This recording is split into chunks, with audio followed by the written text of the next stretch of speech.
BFM Story continue à 18h10. Nous nous posons cette question: comment aider les victimes de harcèlement et de cyberharcèlement? Bonsoir Magali Bertha. Bonsoir. On vous présente à chaque fois comme la papesse des influenceurs. Vous êtes aussi victime de cyberharcèlement.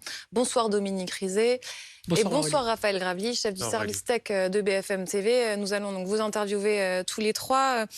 On a été émus ces derniers jours par plusieurs histoires de harcèlement. D'abord par le suicide du jeune Lucas, début janvier, qui était harcelé alors qu'il assumait son homosexualité. Il y a aussi l'histoire très émouvante de la chanteuse Oshi, qui a 26 ans et qui a reçu déjà plus de 5000 menaces de mort après avoir, il y a 2 ans, embrassé une de ses danseuses sur la scène des Victoires de la musique. Une seule personne a été convoquée par la justice et elle a cette phrase très forte: j'ai l'impression qu'il faut être mort pour faire réagir la justice. Est-ce que vous pourriez dire la même chose? Est-ce que, comme elle, vous vous sentez seule? Alors, par la justice, non, parce que moi, j'ai eu 23 arrestations. Après, bon, j'ai eu plus de 100 000 menaces et menaces de mort. Mais je pense que la police fait son travail. Moi, j'accuserais plutôt les plateformes qui doivent donner et communiquer avec la police. Parce que la police, ils agissent, mais si on leur donne pas les moyens pour agir et si on communique pas avec eux, les plateformes, ils sont responsables aujourd'hui de ce qui se passe sur leurs réseaux sociaux et ils doivent donner à la police. Peut-être que pour l'histoire d'Oshi, comme pour la mienne, ou d'autres, il y a un travail de la police. Il faut dire aux victimes d'aller déposer plainte. Moi, je le vois, ils s'activent, ils font les choses. S'ils n'étaient pas là, moi, aujourd'hui, je ne serais pas là non plus. Donc, je peux pas taper sur la police. Mais par contre, les plateformes, ce qui se passe, c'est une honte. On C'est une va, vraie honte. on va raconter votre histoire pour ceux qui découvrent à l'instant que vous êtes cyberharcelé. Il y a eu plusieurs étapes et ça commence avec le rappeur Booba qui s'est improvisé lanceur d'alerte contre certains influenceurs. Il vous a accusé d'être au cœur de ce système. Magali Chalet, vous allez nous éclairer sur cette histoire. Pourquoi cet affrontement entre Magali Berda et le rappeur Booba?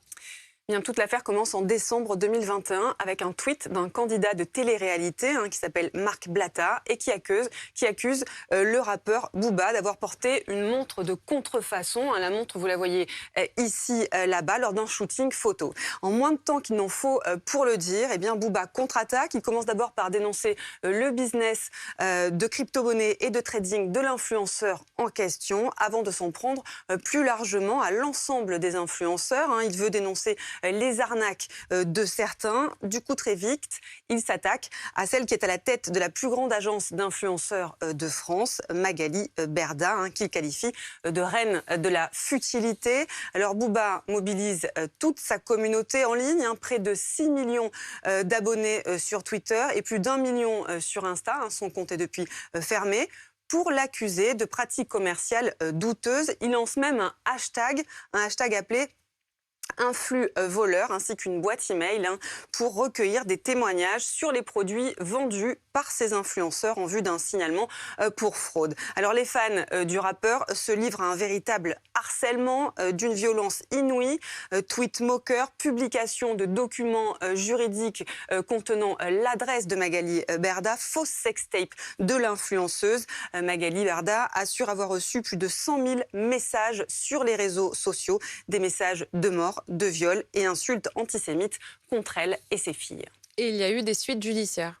Exactement, le 24 mai, Magali Berda porte plainte contre Booba pour menaces, harcèlement et provocation à commettre une atteinte à l'intégrité de la personne en raison de sa religion ou de son sexe. Du coup, début juillet, c'est Booba qui porte plainte à son tour contre Magali Berda, cette fois pour diffamation et dénonciation calomnieuse. Et en septembre, nouvelle plainte de Booba, cette fois contre la société de Magali Berda, Shona Evans, pour pratiques commerciales trompeuses et escroqueries en bande organisée. Alors Magali Berda vient d'être condamnée à payer 2 millions d'euros à 2 influenceurs et Booba, qui ne lâche rien, a déjà publié ce tweet. Ah oui, il vous parle encore aujourd'hui. Pour bien se rendre compte, vous recevez combien de messages par jour? Quel type de messages? C'est à quel rythme? C'est à peu près toutes les minutes. C'est des messages toutes les minutes qui n'arrêtent pas parce que comme il tweet quasiment tous les jours et plusieurs fois par jour, à chaque fois qu'il fait un tweet, ça enchaîne la meute derrière qui va faire des messages sur Twitter, sur Insta, un message privé sur mes WhatsApp parce que il est... Vous recevez ce qu'on voit à l'écran? Oui, ça c'est pire. C'est mon quotidien aujourd'hui. C'est ça. On va être vidé. Enfin, voilà. Oui, je vois que vous avez les larmes aux yeux. C'est vrai qu'on on les montre pour montrer ce que vous subissez, mais en même temps, ça vous fait beaucoup de mal. C'est-à-dire que ça fait 8 mois, donc c'est une agression tous les jours depuis 8 mois. Ça a commencé au mois de mai. J'ai attaqué, bien sûr, en premier, puisqu'il m'a attaqué sur toute autre chose que les placements de produits, moi. Et bien sûr, l'idée de l'amphivoleur est arrivée 1 mois après ma plainte que j'ai déposée pour harcèlement. Donc il y a un vrai amalgame où souvent on m'a jugé en me disant... Mais elle crie au cyberharcèlement pour se défendre. C'est pas vrai. J'ai déposé plainte pour cyberharcèlement. Une enquête a été ouverte pour tout ce qu'il a fait, tout ce qu'il a dit qui était horrible, qui n'avait rien à voir avec les placements de produits. Et il s'est défendu après en trouvant un truc sur les placements. Et il m'a nommé à la tête d'un truc qui est complètement fou. Et effectivement, c'est on va t'égorger, on va te décapiter, on va te lapider, il faut te violer, on va te vider de ton sang. Et en fait, ça n'arrête pas. Et le plus dur, c'est le temps. Parce que ça fait 8 mois et en fait, on n'en voit plus la fin. Et comment ça a changé votre vie? Quelles conséquences ça a eu? Ça a détruit ma vie. Ça n'a pas changé ma vie. Ça a vraiment détruit ma vie. C'est-à-dire? On n'a plus de vie. On n'a plus de vie parce qu'on ouvre son téléphone, on se fait insulter. On ouvre Internet, on voit son adresse diffusée, on doit déménager. Le téléphone qui est diffusé, des fausses sextapes où je dois expliquer à mes enfants et leur montrer la vraie vidéo pour leur montrer que leur maman n'a pas fait ça. Et c'est humiliant, des photos qu'il a diffusées où il m'a mis en scène sur un fauteuil roulant pour bien montrer aux gens qui m'avaient, entre guillemets, handicapée parce que mentalement, aujourd'hui... c'est très compliqué, on n'ose plus sortir parce que les gens vous crachent dessus et puis il le met, il filme et puis il le poste sur ses réseaux sociaux en disant c'est la vraie vie, donc il se glorifie de ça et les gens qui sont fans veulent absolument atterrir sur le compte Twitter de leur idole et donc ça a même des répercussions dans la rue. Les gens ne se rendent pas compte, les fake news... Dans la rue, on vous attaque? Bien sûr, oui, tout ce qu'on peut. J'ai déménagé mes bureaux, il a diffusé le lendemain une vidéo de mes nouveaux bureaux, alors que je n'avais même pas encore diffusé au greffe mes nouveaux bureaux. Comment il arrive à avoir toutes ces infos? Je ne sais pas, je peux parler au conditionnel pour l'instant puisque l'enquête est en cours, mais il y a des gens qui ont été arrêtés, qui sont reconduits au tribunal correctionnel pour tentative de chantage aggravé, par exemple, parce que c'est des gens qui m'enregistrent, donc il a promis de l'argent, d'après les dires de la personne qui a été arrêtée, pour acheter les audios. Les audios se retrouvent sur le compte de Booba complètement découpés et sortis de leur contexte. Et j'imagine que vous vous êtes dit d'abord comment réagir. On se dit peut-être que la stratégie du silence, ça peut disparaître. Peut-être que ça peut m'aider. Peut-être qu'il faut disparaître. Vous avez essayé de penser à une disparition à un moment ou pas? À me suicider, oui. Carrément. En fait, quel est comment on peut... Quand je disais disparaître, je disais vous cacher. Je pensais surtout pas à ça. Est-ce qu'aujourd'hui, on peut dire à une victime de disparaître? Est-ce que la solution, c'est de disparaître ou de vivre? C'est là le sujet, c'est là la question. Alors, il faut vivre parce que ce qui m'arrive aujourd'hui, ça ne doit arriver à plus personne, en fait. Et au moins que ça serve à ça. Donc j'ai décidé de rester et je me bats tous les jours pour maintenir ma famille en vie et puis aussi pour aller jusqu'au bout parce que ce qui se passe, ça ne doit plus arriver. 100 000 menaces de mort sur quelqu'un, ça ne doit plus arriver. La cabale médiatique que j'ai subie, ça ne doit plus arriver. Tout ce qui s'est passé, tout ce qu'ils racontent, sortir des fake news toute la journée sortis de leur contexte pour diaboliser quelqu'un, pour l'isoler, pour l'humilier tout le temps, ça ne doit plus arriver. Vous vous sentez aidé ou est-ce que vous avez l'impression que vous avez été lâché? Non, j'ai été uniquement aidée de la police, des services de la police, que je remercie du fond du cœur parce que la police a agi et vraiment, il faut le dire, après complètement lâché, oui. Complètement lâché, oui. Une personne qui vous harcèle, et je parle comme pour le harcèlement scolaire, l'objectif, c'est d'isoler sa victime jusqu'à ce que sa victime aille au bout. Voilà. Et d'ailleurs, il l'a écrit. J'irai jusqu'à la mort. Il l'a dit à l'oral. Il a écrit sur Twitter, au plus tu agonises, au plus ça m'excite. Un jour où j'ai supplié d'arrêter parce qu'on était en danger de mort avec mes enfants. Pour lui, vous n'êtes pas une victime. On parlait tout à l'heure, vous avez été condamné à verser 2 millions d'euros. Non, j'ai rien été condamnée. Pour, la société que je viens de racheter a été condamnée. Pour rupture abusive de contrat. Voilà, comme ça peut arriver à n'importe quelle entreprise en France. Et lui vous accuse on a fait appel d'escroquerie, d'avoir organisé. Ça a été abandonné tout de suite, je crois, l'escroquerie en bande organisée, il me semble, d'après ce que j'ai lu dans la presse. Et à ce jour, il a accusé. Mais comme tout harceleur accuse... En fait, je m'en fous, moi, de ce qu'il pense. Moi, ce qui compte, c'est la justice. Si la justice me condamne à quelque chose, ça sera à la justice de me condamner. À ce jour, ma société n'est condamnée à rien. Ma société est condamnée à rien. Je suis accusée par Booba et une meute qui a tellement été amplifiée par les journalistes qu'aujourd'hui, on me pointe du doigt sur quelque chose qui n'existe pas. Et si ça existe, eh bien qu'on me convoque et qu'on m'interroge. J'ai aucun problème avec ça. Moi, j'habite en France, contrairement à lui. Je suis ici disponible pour tout. Je suis une femme et je suis là. Donc, j'ai pas de problème. J'ai la tête droite. Maintenant, on peut pas lyncher quelqu'un et appeler, parce que j'estime qu'on est dans un et je le vis comme ça, et les victimes de cyberharcèlement, et encore plus le cyberharcèlement en meute, vivent ça comme... Le cyberharcèlement, c'est une mise à mort. Tant que la victime ne meurt pas, le cyberharceleur ne s'arrêtera pas, tant qu'il ne sera pas arrêté. Voilà moi ce que je vis aujourd'hui. Donc, soit il faut faire quelque chose, soit il faut mettre des choses en place. Il faut que les plateformes réagissent, parce que la police ne peut pas agir seule avec des plateformes en face qui ne communiquent pas. Vous parlez même au gouvernement, là Oui, je parle aussi au gouvernement. Il y a beaucoup de ministres qui sont pas du tout en face de leurs responsabilités. Il y en a certains, bien évidemment, et heureusement. J'en parlerai pas pour le moment, je donnerai pas de... Mais il y a des choses qui se passent qui sont honteuses. Le problème, c'est que les autorités, le pouvoir, il est très limité. Parce que ces plateformes, en fait, pour être très clair, si quelqu'un, un internaute sur Twitter, menace de mort Magali Berda, il n'y a pas d'anonymat. On peut être sous pseudonyme, on peut ne pas mettre sa photo, mais il n'y a pas d'anonymat. Twitter a ce qu'on appelle l'adresse IP de la personne, c'est-à-dire le numéro de la box. Simplement, pour que cette personne soit poursuivie, il faut que la police demande à Twitter, donnez-nous l'adresse IP de cet internaute qui a menacé de mort.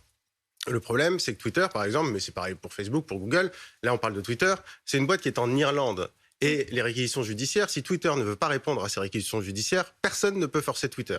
Donc c'est au bon vouloir de Twitter. Et si Twitter communique l'adresse IP, à ce moment-là, la police se tourne vers les opérateurs français qui sont en France et qui vont ensuite dire cette adresse IP, c'est telle box, c'est tel contrat, c'est telle personne.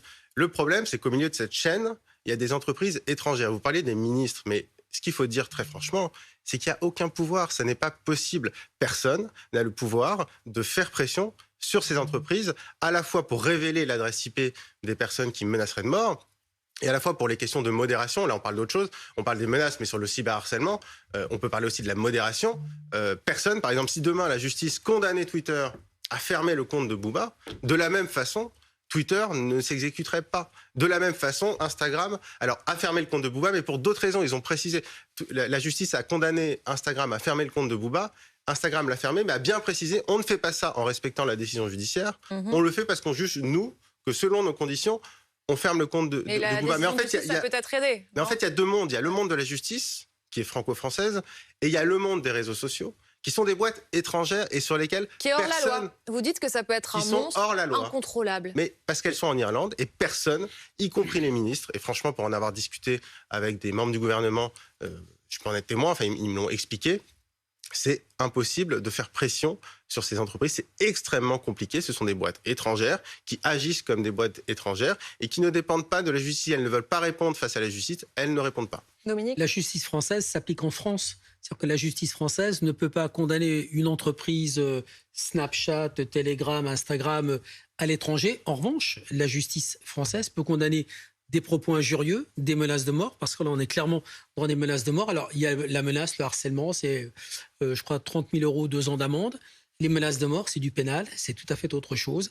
Et là, on doit aller chercher ce monsieur et lui dire, voilà, vous avez des comptes à rendre parce que vous insultez... Vous parlez de Booba, mais il est hors de France. Alors, il est hors de France, il est aux États-Unis, mais bon, il y a bien une coopération, des accords entre la France et les États-Unis. Et puis, le problème, c'est peut-être pas lui qui formule ces menaces de mort. Ce qu'on a lu tout à l'heure, c'est des internautes, c'est ça, ou c'est lui ? Alors, en fait, lui, il a dit plusieurs fois... En fait, il engraine les gens à raconter des fake news toute la journée, à sortir des propos dans le contexte. Il met la graine et ça gère. Etc. Et puis, attention, par exemple, je vais vous raconter juste vite fait une petite anecdote. Quand il va dire à toute sa communauté, les 5,5 millions de personnes qui le suivent, qu'il leur dit que je suis le Mossad, les services secrets israéliens, et que j'ai envoyé une équipe chez lui du Mossad pour le tuer, qu'est-ce que vous voulez que je récolte à part des actes antisémites ? Que voulez-vous que je récolte ? Je suis française, je n'ai aucun lien avec le Mossad, je ne suis pas franco-israélienne, je suis française. Donc, il aurait très bien pu dire, s'il avait voulu, elle m'a envoyé une équipe, elle m'a envoyé des gens. Pourquoi choisir le Mossad ? Pourquoi ?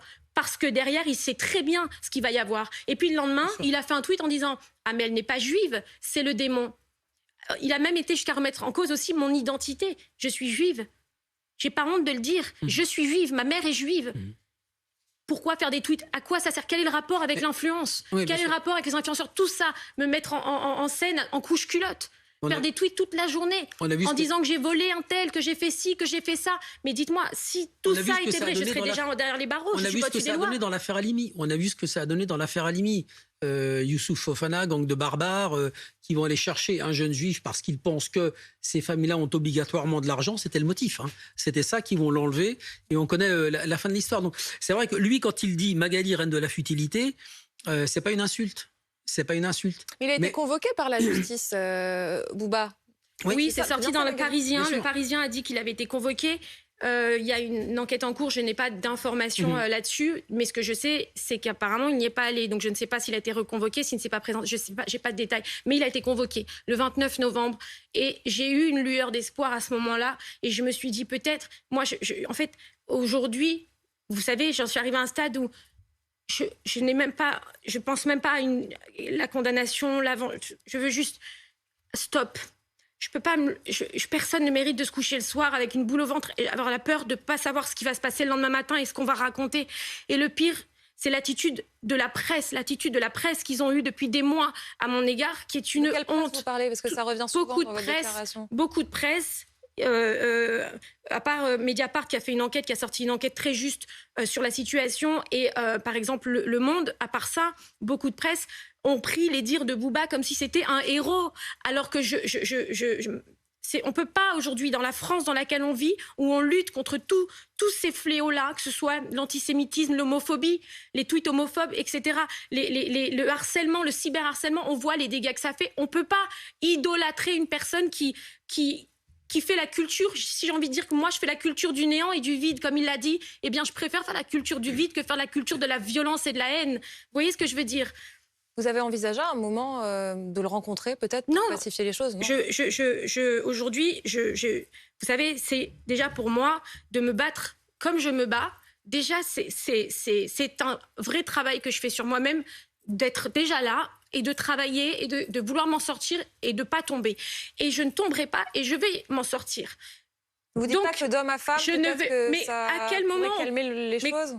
Non, est-ce que vous allez demander à une personne qui a fracassé une femme dans la rue, fracassé à mort, puisque moi c'est une mise à mort qu'on m'a fait, eh bien, est-ce que vous allez demander, est-ce qu'on va s'expliquer pourquoi tu l'as tué? Il n'y a pas d'explication. À ce niveau-là, il n'y a plus d'explication possible.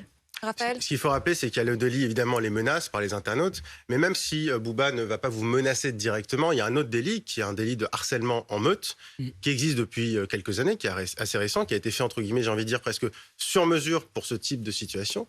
Il y a eu un youtubeur qui a été condamné, Marvel Fitness, qui a été condamné justement parce qu'il incitait, sans lui-même menacer, mais il incitait ses abonnés à aller menacer des autres youtubeurs. Donc ça existe dans le droit. Et c'est vrai que ça reste encore très rarement appliqué. Et d'ailleurs, il y a un symbole, c'est que ce youtubeur qui a été condamné par la justice, aujourd'hui, il dispose de tous ses réseaux sociaux quand même. C'est-à-dire que les plateformes disent, on lui laisse quand même sa chaîne YouTube, son compte Twitter. Donc encore une fois, il y a la partie judiciaire qui est là de façon extrêmement limitée. Ce délit qui a été fait sur mesure pour ces situations, voilà, il y a eu une affaire qui est assez récente, mais sinon, il n'y en a pas d'autres pour le moment. Qu'est-ce que vous répondez aux différentes personnes? Alors, je ne les connais pas forcément toutes, mais Léna Situation, par exemple, une influenceuse qui a apporté son soutien à Bouba récemment. Vous l'avez vu ou pas? Vous avez suivi? Je l'ai vu. Je vais être très honnête avec vous, dans ma position à moi et avec ce que je vis tous les jours, on peut pas comprendre. Je peux pas la comprendre. Après, je sais, j'ai appris, j'ai fait ce travail aussi sur moi-même, à comprendre que les gens ne sont pas forcément au courant de tout ce qui se passe. Ils n'ont pas toutes les informations du dossier. Pourquoi? Parce que moi, j'ai eu une enquête ouverte donc le 1er juin dans un service spécialisé. Et je me suis tue parce qu'il y a un secret de l'enquête. Pour les laisser travailler, eh bien, il faut savoir des fois se taire pour que ça aille plus vite. Donc, j'ai pas exposé tout ce qui s'est passé. Je ne l'ai pas encore exposé du tout. Mais je peux comprendre que les gens ne soient pas au courant et voient ça d'un point de vue extérieur. Et il m'a tellement diabolisé, il a tellement réussi à me diaboliser que je dois me dire et je dois comprendre que les gens vont dans ce côté-là parce que ça semble plus politiquement correct. Or, c'est pas ça, mais quand on fait partie de cette vie des réseaux sociaux, on ne doit pas cautionner ça. Et surtout, encore une fois, je le répète, c'est que ma société n'a été condamnée. On parle de quelque chose de vide. C'est-à-dire qu'on parle d'un sujet qui n'existe pas. Et quand bien même ma société aurait été condamnée à quelque chose, on n'a pas à faire ça. Quand il y a des sociétés de pizza ou de chocolat qui ont tué des gens, on s'en est pas pris au patron physiquement.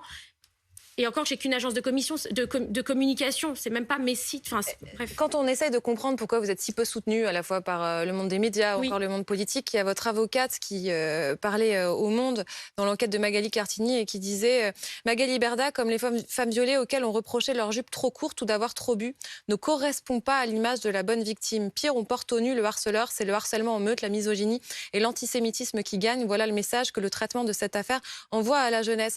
Je trouve ça intéressant, l'image de la bonne victime et se dire bon bah non, on va pas la plaindre après tout, elle a peut-être ses propres casseroles, c'est bien fait pour elle. Ça donne la nausée parce qu'encore une fois, je vous parlais de l'affaire Halimi, je pourrais vous parler de Mohamed Merah à Toulouse avec un jeune qui il y a pas très longtemps, souvenez-vous, portait un t-shirt Merah avec un numéro 7. Merah avait fait 7 victimes à l'école aux Aratora, donc et des militaires, donc ça donne la nausée parce que le problème, c'est que on dénonce des faits sur une histoire de société et en face, il y a quelque chose de totalement différent. On vous menace de mort avec quelqu'un qui lance un peu de poison dans le verre et des gens qui, derrière, vous l'avez dit, parce que ce type est une idole, vont monter en puissance et ça donne ce déchaînement de violence et d'insultes et de haine et c'est vrai que c'est insupportable. Merci beaucoup, Magali Berda, d'être venue nous voir. Merci aussi à Dominique et Raphaël.